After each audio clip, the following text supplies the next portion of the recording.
લક્ષ્મણ અને 5-10 જેવા શબ્દોને ધ્યાનથી ચકાસો.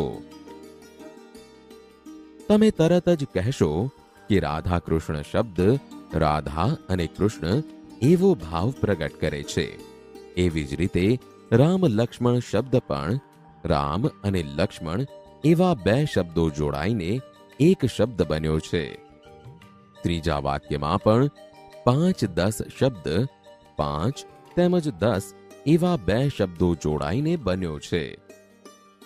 પરંતુ ત્યાં 5 કે 10 એવો અર્થ નીકળે છે, જ્યારે પ્રથમ 2 વાક્યોમાં રાધા અને કૃષ્ણ તથા રામ અને લક્ષ્મણ એવો અર્થ પ્રગટ થાય છે. આમ આ રીતે રાધા કૃષ્ણ, રામ લક્ષ્મણ અને 5-10 એમ સમાસ બને છે. 2 કે તેથી વધુ શબ્દો સાથે બેસીને એક નવો જ અર્થ પ્રગટ કરતો શબ્દ બનાવે ત્યારે સમાસ થયો એમ કહેવાય. બાળ દોસ્તો, સમાસના જુદા જુદા પ્રકાર છે. અહીં આપણે દ્વંદ્વ સમાસ વિશે જાણકારી મેળવીએ. દ્વંદ્વ એટલે જોડકું. જ્યારે સમાન અધિકાર ધરાવતા 2 કે તેથી વધુ શબ્દો જોડાઈને એક શબ્દ બને અને તેમને છૂટા પાડતા કે અથવા અને જેવા સંયોજકો મૂકવામાં આવે ત્યારે દ્વંદ્વ સમાસ બને છે. જોયું ને મિત્રો, સમાસ એ વ્યાકરણની વસ્તુ છે. તમે સમાસના હવે પછી અનેક પ્રકારોને શીખશો, પણ આજે તે પૈકી પહેલો સમાસ એટલે કે દ્વંદ્વ સમાસની જાણકારી મેળવી. જોડકું ધરાવતા 2 શબ્દોને કે અથવા અને શબ્દથી જોડીને મૂકવામાં આવે ત્યારે દ્વંદ્વ સમાસ બને છે.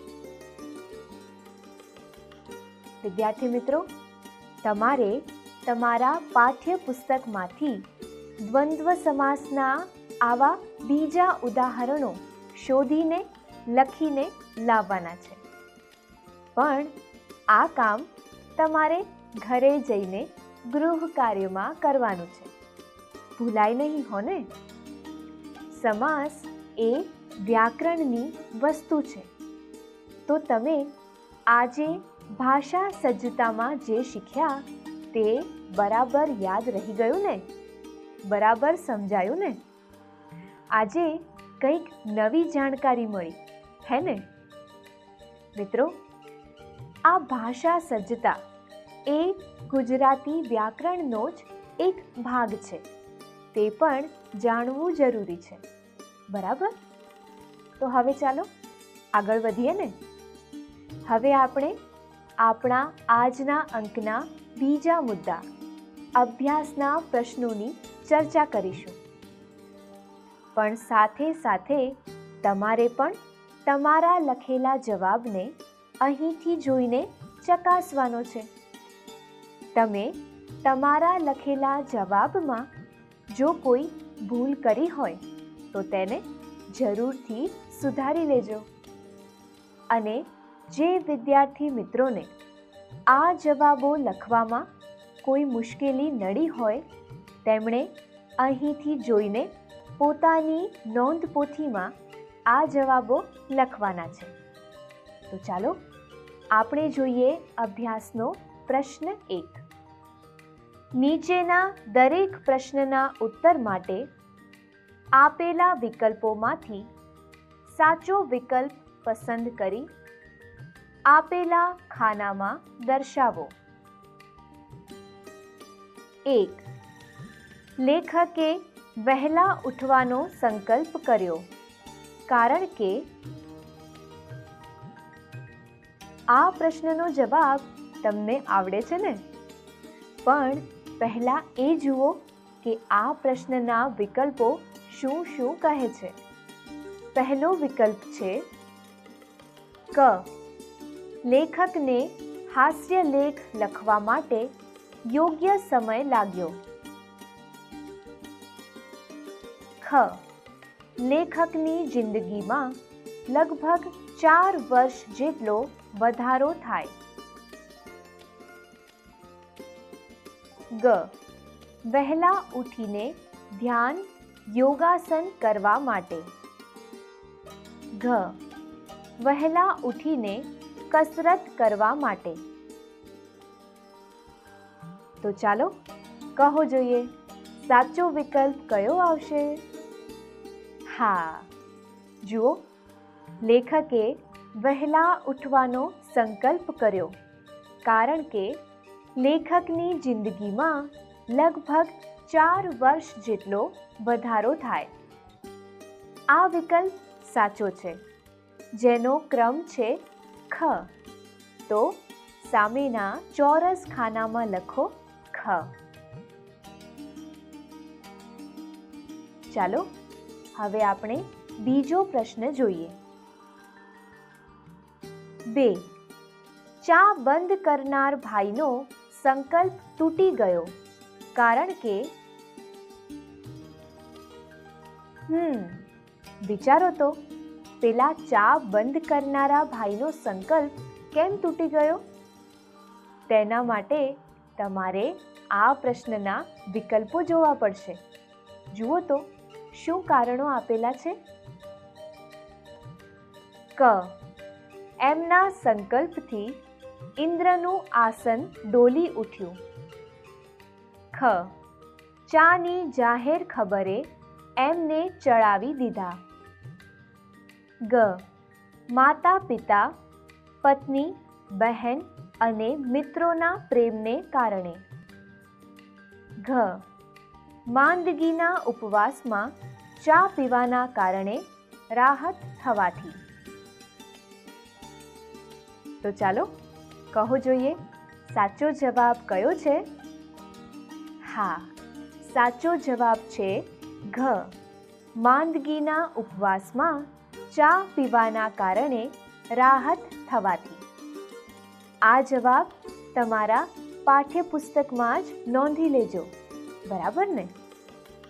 તો ચાલો હવે આપણે જોઈએ ત્રીજો પ્રશ્ન. 3. નવા વર્ષના સંકલ્પો એટલે વહેલી પરોઢનું ઝાકળ, એમ લેખક શા માટે કહે છે? જુઓ તો, આ પ્રશ્નના 4 વિકલ્પો કયા કયા આપ્યા છે? ક. સાંજે નક્કી થાય અને સવારમાં તૂટી જાય છે. ખ.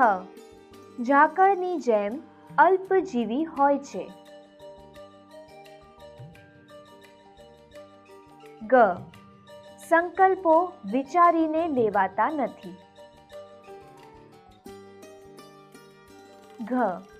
સંકલ્પો દર બેસતા વર્ષે લેવામાં આવે છે. બાળ દોસ્તો, તમે બધાએ ઝાકળ જોયું છે? શિયાળાની વહેલી સવારે ઘાસ કે વૃક્ષોના પાંદડા પર ઝાકળ પડ્યું હોય છે.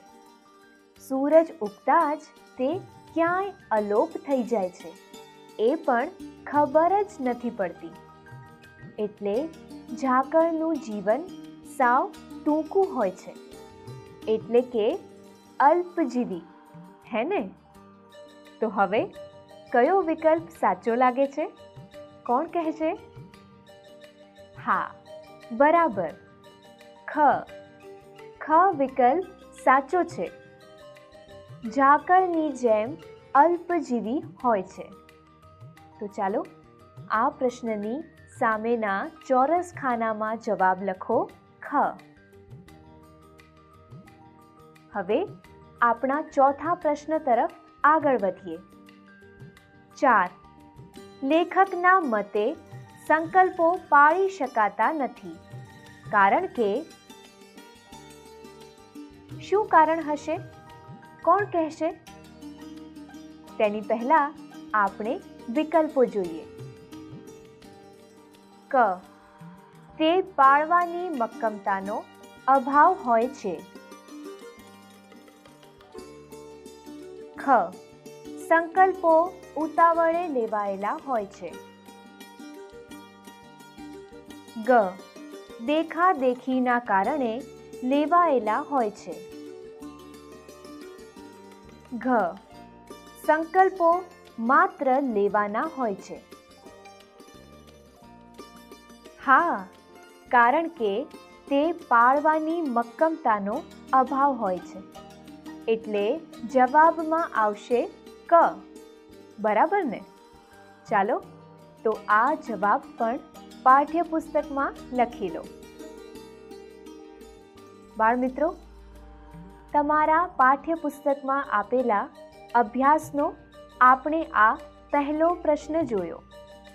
હવે બીજા પ્રશ્ન તરફ આગળ વધીએ ને. ચાલો જુઓ તો બીજો પ્રશ્ન શું છે. પ્રશ્ન 2. નીચેના પ્રશ્નોના જવાબ આપો. 1. લેખક નવા સંકલ્પો ક્યારે કરે છે? આ પ્રશ્નનો જવાબ કોને કોને આવડે છે? અરે વાહ, ઘણા બધાને. ખૂબ સરસ. તો ચાલો આપણે જવાબ જોઈએ. ઉત્તર: લેખક નવા સંકલ્પો બેસતા વર્ષે, એટલે કે નવું વર્ષ જે દિવસે શરૂ થાય તે દિવસે લે છે.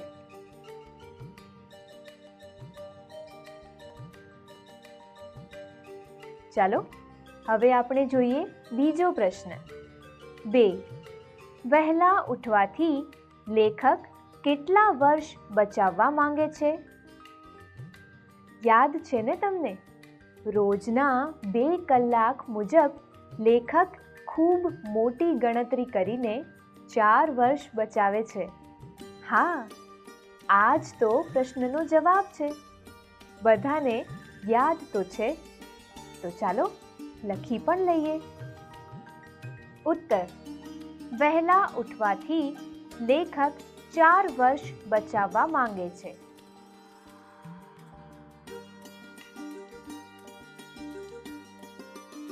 હવે જોઈએ ત્રીજો પ્રશ્ન. 3. એલાર્મ ઘડિયાળનું સમારકામ ક્યાં સુધી ચાલ્યું? વહેલા ઉઠવાના સંકલ્પમાં લેખકે અલાર્મના આધારે ઉઠવાનું નક્કી કર્યું હતું, પરંતુ તેમનું ઘડિયાળ જ બગડ્યું. યાદ છે ને? ક્યારે બગડ્યું? 8મને દિવસે. અને રિપેર કરાવવા ક્યારે આપ્યું? 9મના દિવસે. 9મના દિવસે રિપેર થઈને તે પાછું ક્યારે મળ્યું? હા, છેક કારતકની પૂનમે. તો ચાલો જવાબ લખીએ. ઉત્તર: એલાર્મ ઘડિયાળનું સમારકામ કારતક માસની પૂનમ સુધી ચાલ્યું.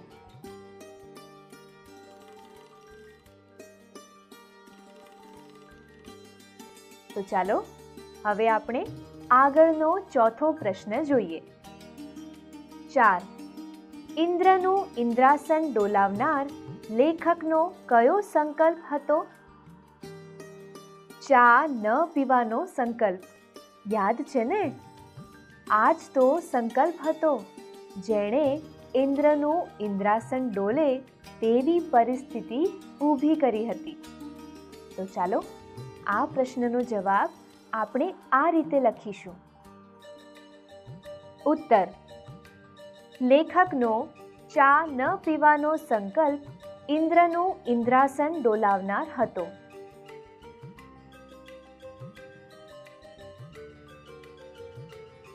હવે આપણે જોઈએ 5મો પ્રશ્ન. 5. માંદગીના બહાને ચા શરૂ કરનારના સંકલ્પનું શું થયું? તમને ખબર છે ને? એ સંકલ્પનું સુરસુર્યું થયેલું. એ તો યાદ છે ને? અને ચા ન પીવાનો સંકલ્પ કરનાર ભાઈ રોજના 7 કપ ચા પીવા લાગ્યા, હે ને?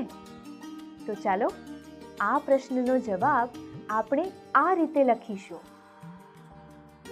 ઉત્તર: માંદગીના બહાને ચા શરૂ કરનારનો સંકલ્પ સ્વર્ગે સિધાવ્યો અને તે ભાઈએ રોજના 7 કપ ચા પીવાની શરૂઆત કરી. તેમના એ સંકલ્પે ફરી ક્યારેય પુનર્જન્મ ન લીધો.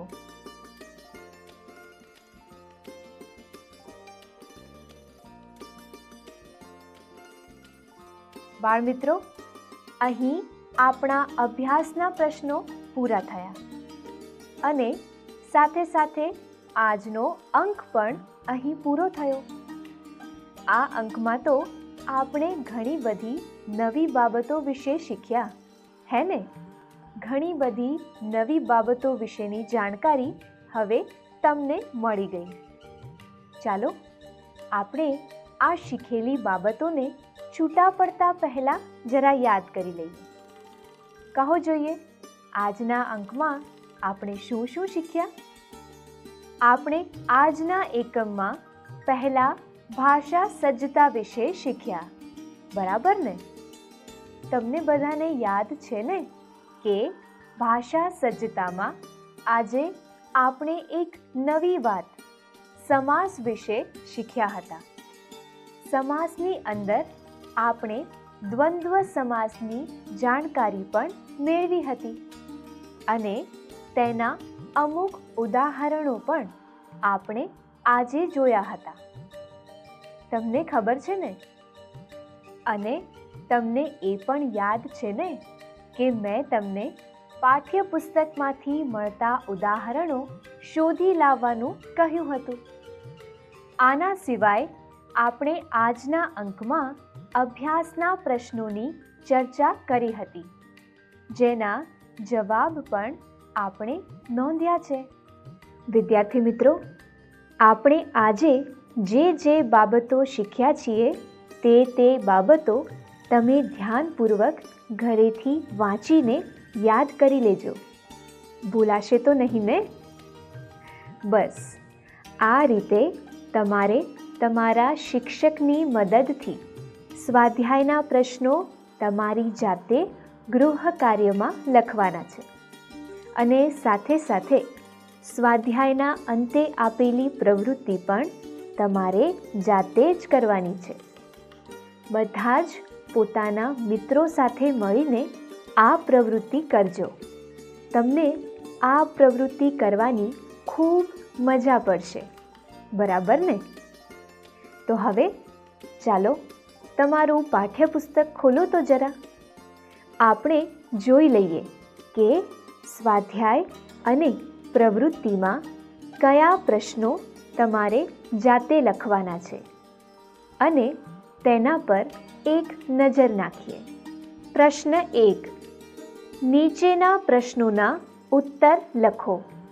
અહીં તમારે આપેલ પ્રશ્નોના ઉત્તર લખવાના છે. ત્યારબાદ પ્રશ્ન 2. પાઠના આધારે નીચેના વિધાનો સમજાવો. જેમાં તમારે પાઠના આધારે આપેલા વિધાનો સમજાવવાના છે. પ્રશ્ન 3. નીચેના શબ્દોનો ઉપયોગ કરી વાક્યો લખો. અહીં તમારે આપેલા શબ્દોનો ઉપયોગ કરી તેના વાક્ય પ્રયોગ કરવાના છે. એ તો સાવ સરળ છે, તમને જરૂરથી આવડશે. ત્યારબાદ પ્રશ્ન 4. શબ્દ સમૂહ માટે એક શબ્દ લખો. અહીં તમારે આપેલા શબ્દ સમૂહ માટે એક શબ્દ લખવાનો છે. આ પ્રશ્નમાં જો તમને ક્યાંય મુશ્કેલી જણાય તો તમારા શિક્ષકની મદદ જરૂરથી લેજો. ત્યારબાદ પ્રશ્ન 5. નીચેનામાંથી દ્વંદ્વ સમાસ ઓળખો અને નીચે લીટી દોરો. અહીં તમને વાક્યો આપેલા છે, તેમાં તમારે દ્વંદ્વ સમાસ શોધી તેની નીચે લીટી દોરવાની છે. તમને યાદ છે ને, આપણે ભાષા સજ્જતામાં દ્વંદ્વ સમાસ વિશે શીખી ગયા છીએ. ચાલો હવે પ્રવૃત્તિ પર એક નજર નાખીએ. પ્રવૃત્તિ 1. આપણે કેવા સંકલ્પો કરી શકીએ યાદી બનાવો. 2. કોઈ પણ 2 સારા સંકલ્પો પાળવાના ફાયદા જણાવો. 3. ઉદ્ગાર, પ્રશ્નાર્થ વાક્યોની યાદી બનાવી વર્ગખંડમાં તેનું વાંચન કરો. 4. પાઠના નીચેના ફકરા પરથી પ્રશ્નો બનાવો. 5. તમારા જીવનમાં બનેલ કોઈ રમૂજી પ્રસંગ રજૂ કરો. મિત્રો, આજના અંકમાં હવે અહીં અટકીએ. આજ માટે આટલું જ. આગળના અંકમાં આપણે એક સુંદર કવિતા શીખીશું. તેનું નામ છે